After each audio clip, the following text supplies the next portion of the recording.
everyone. Today we are interviewing Jen Paterson for our Creative Side Businesses for Women Summit. How's it going, Jen? It's good. It's chaos, but that's, motherhood. That is life, yes. For those of you who do not know Jen, she is a money coach for entrepreneurs and a lifelong student of Moolah. And she has helped hundreds of women gain financial independence and create lasting wealth with her unique take on money management. As a former financial advisor, she saw business owners who were rock stars, but they struggled financially. And it usually, according to Jen, has nothing to do with their ability to deliver amazing results. It was because they didn't understand how to manage the money side of their business. So maybe you can relate to that. So now Jen helps female business owners build a solid financial foundation so that they have a thriving, profitable business that pays. Welcome, welcome, welcome. So today you are talking about 3 steps to a steady, predictable paycheck. And I am very eager to hear what you have to say. I got my pen and paper out and I am ready to take notes. Awesome. So why don't we start with what is the biggest money mistake you see entrepreneurs make? The biggest mistake I see entrepreneurs make, and like this doesn't even necessarily mean entrepreneurs, but like across the board, the biggest mistake I see people making over and over and over again is just not paying attention. They Mm. don't pay attention to their money, and then they wonder why they don't have any. It seems so Yeah, simple, right? I know. it it sounds really silly, Yeah. but at the same time, think about, your own financial situation. When was the last time you really sat down and had a good look at what was going on? We tend to get very bogged down in what's going out and making sure the bills get paid and all of that, but we don't really keep track or pay attention to, is this actually serving me? Should I be paying these bills? Like, not necessarily should you pay them, but like, should I even have them? Yeah. And, you know, paying attention. Like it's really a small and simple concept, but it's something that a lot of people skip over, and particularly entrepreneurs, because we have so many other things pulling on our focus. We've got our families, we've got our businesses, we've got our clients, we've got, the CEO jobs we need to do. We've got just a bajillion things that you have to accomplish as a business owner. And so sometimes the money just gets shuffled aside, and then tax season comes around and you look at what you made and you're like, hang on, what happened? I know I see it on the paper. I made money. Where did it go? Yeah. And it's a giant killer is those subscriptions that like I don't even want to go through I the call list. them money black holes. Ah, yes, that's a good way of saying it. But like you're like, okay, $15 a month, yeah, no problem. Oh, what's this one? $10. Okay, what's this one? 30. Okay. And you don't even realize, and boom, boom, boom, it adds up so quickly, so fast, and it's every single month, and Mhm.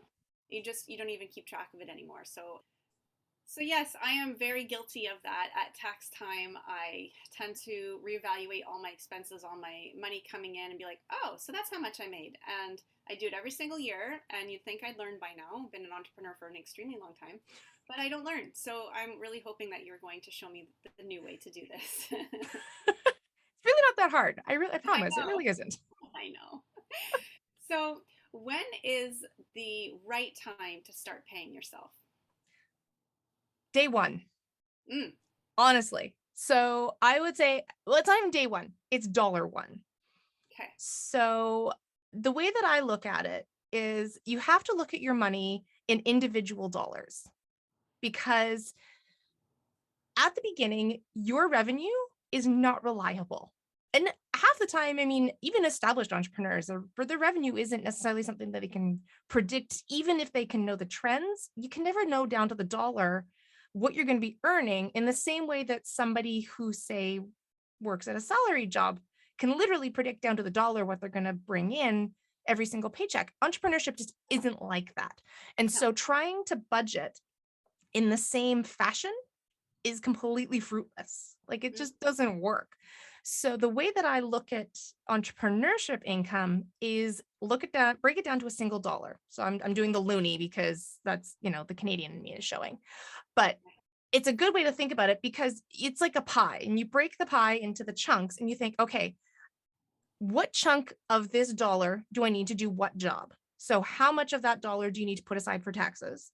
And yes, they are an inevitability. So at least 20% of that dollar. So 20 cents of that dollar has to go to your taxes. And that's the bare minimum, guys. And then beyond that, it's like, okay, what do I want to spend the rest of these 80 cents on? How much of that am I going to allocate to my expenses? And how much am I going to allocate it to myself? And if you're just starting out, it can be really scary to say part of that belongs to me. But if you don't start out doing that, then what ends up happening is you get stuck in this trap of, oh, I need every penny to make my business work and I'm never going to be able to pay myself, or I need to hit this certain income threshold to pay myself. And that's just not true. So what I usually recommend people do is just take 1%. So a penny of that dollar, and that's yours. And no matter what, I can guarantee you, you can still run the same business and earn the same income using 99% of what you were using before. And then what it does is it starts to click something in your head that's like, okay, I can start paying myself. The hardest part is to start. It's so much easier to increase. Mm, So maybe that 1 penny feels really easy. And then over the next couple of months, you up it to 2, 3, 5, 10. And then you can actually start seeing the difference. You can start, whittling away maybe some black hole expenses. You yeah. can maybe look at hiring some help so that you increase your capacity, and then you can increase the percentage that you're paying yourself. Mhm, And it's a slow progression, but that very first dollar that you earn as an entrepreneur, mhm, part of that belongs to you as a person. mhm. Now, you mentioned percentage. Is there a percentage we're aiming for to pay ourselves? It totally depends. Hmm. There it depends on your business, because you have to think about the different businesses. If somebody's in a product-based business, then their breakdown is going to be light years different than somebody who's, say, in like a coaching business where the only thing they need to spend money on really is like a laptop and an internet connection. Sure. So it really depends on the type of business you're in. So if you're in something like a service-based business where your costs can be fairly low, then yeah, you can stretch that percentage to 50, 60% of your income is earmarked to pay yourself with. But if you're in something where the expenses are a little higher, then you need to, pare that down and set your expectations that maybe you're only bringing in, 15 to 20% of your revenue as personal paycheck. So it really depends on the type of business you're in and where in business you are. So like an early entrepreneur who doesn't have a lot of staff for overhead expenses, Yeah. they again can allocate a larger percentage. But somebody who's, got a full-time staff and maybe they have facilities or whatever, then it's going to be a smaller percentage, but it's going to be probably a higher dollar number at the end of the day because they're probably bringing in more revenue. So, step number one is as soon as you're in business, as soon as you make that first dollar, you pay yourself. That's step number one. Step number one is pay yourself at least a penny of every dollar you earn. Okay. Okay. Now, how do I create a steady paycheck? That's a longer, it's a longer step, and it's not always easy. So I'm a big believer in what I call the bank account architecture. So a bank account architecture is set up of multiple accounts that all do different jobs. So most entrepreneurs, hopefully, when they start a business, they go out and get a bank account, and they get one, and all the money goes in there. And it's like the scary sock drawer where everything's all just mixed together. And you're like, hang on, I know I have another yellow sock in here somewhere. And you spend 20 minutes digging for it and you never really find it, but you do find another pair and you move on with life. It's kind of like that with bank account. It's chaos because you have to think to yourself, oh, I've got, taxes coming up, and I have, this insurance coming out, and oh, I forgot about this payment, and then that gets pulled. And suddenly you're like, it's really, really hard to keep track of. Mhm. So I implement with my clients what I call the architecture, where you have multiple accounts, all with different jobs to do. So when you're looking to pay yourself a steady paycheck, you actually create a bank account within your architecture that is purely there to hold the money that pays you. Okay. And what you do is you filter your percentage. So whatever you've allocated to yourself gets filtered into that account, and you build up a nest egg. And you actually pay yourself a little bit less than what you've allocated. And you deal with that for a little bit. And then you've got this nice little nest egg that's just going to sit there. And you continue to pay the percentage into that nest egg. But then you can look at it and be like, well, okay, how much is in there on average each month. And then that's your paycheck.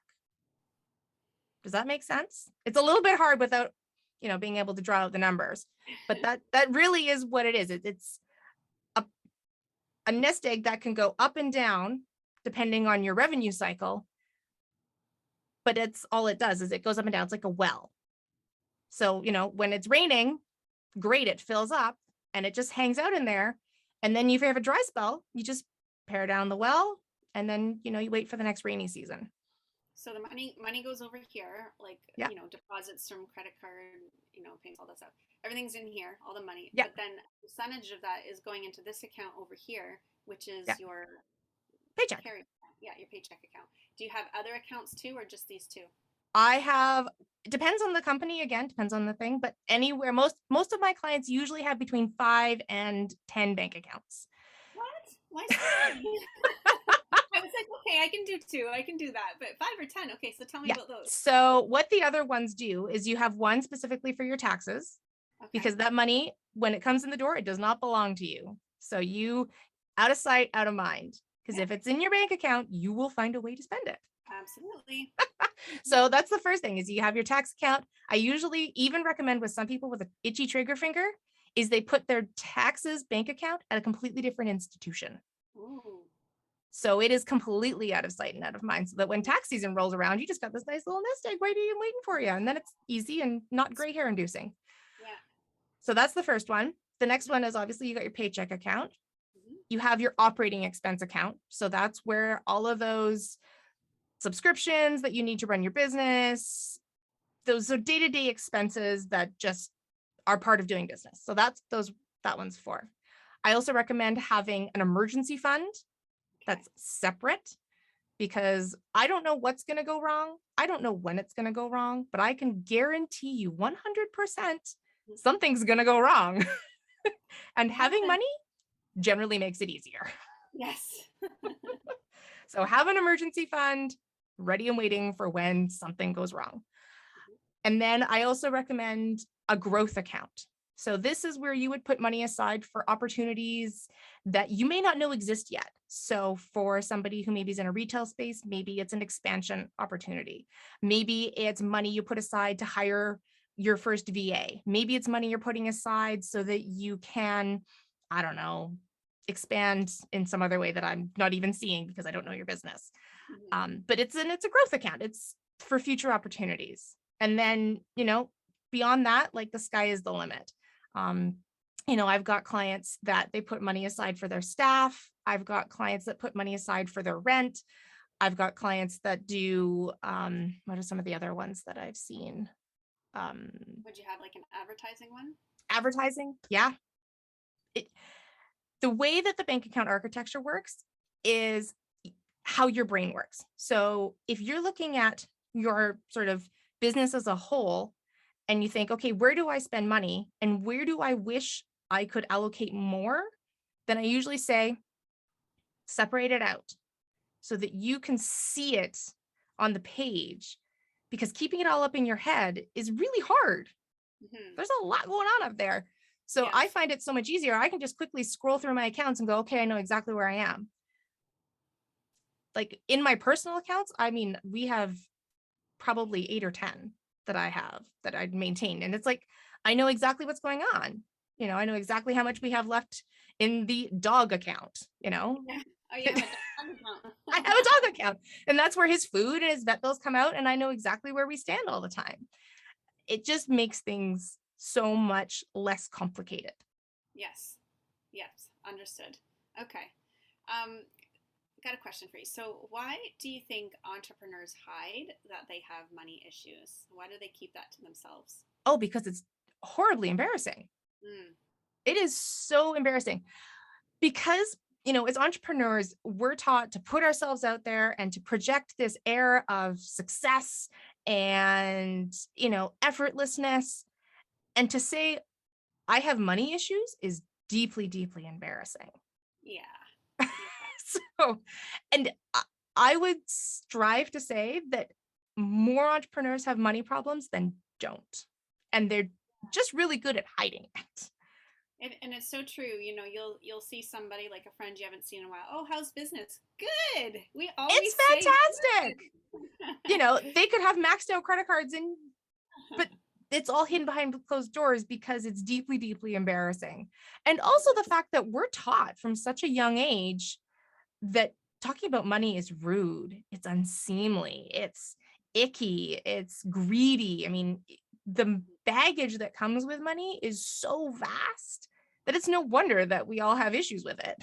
yeah, yeah, true.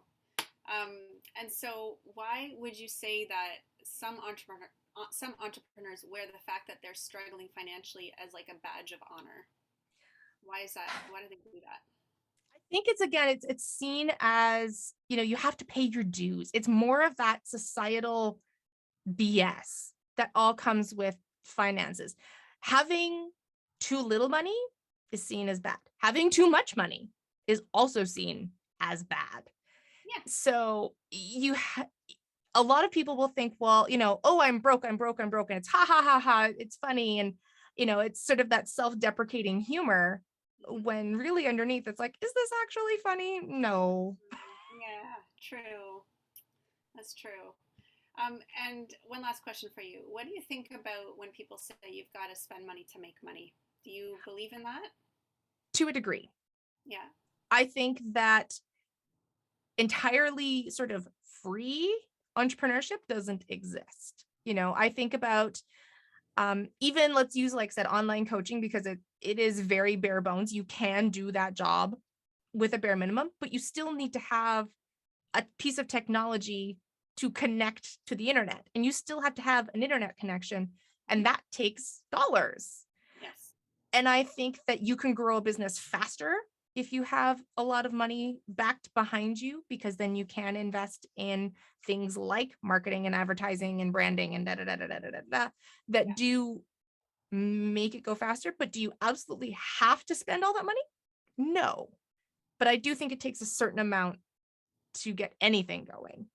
It just, I Yeah. think that the threshold of what people expect versus what is actually true, it varies for sure. Well, any final thoughts? Anything you want to leave with everybody here? I think if you totally glazed over and ignored everything I've said up until this point, which I don't blame you for, then if you hear one thing, then pay attention. Pay attention to your money. It's like any other relationship. If you don't show it some love, it's not going to love you back. So give your money some time, some of your energy, block it out in your calendar. I recommend once a week, but at least once a month to check in what's going in, what's coming out. Am I on track? It really will shock you how quickly you can turn things around when you start to pay attention. Yes, that is a good point. That is a good point. Excellent. Well, thank you so much. I did take a lot of notes. You didn't see me doing that, but I was scribbling while you were talking. Hopefully I can read that later. Well, if you can't Good. read it, just hit me up. I'll answer the questions. Okay, sounds good. All right. Well, thanks so much, Jen. Thank you so much.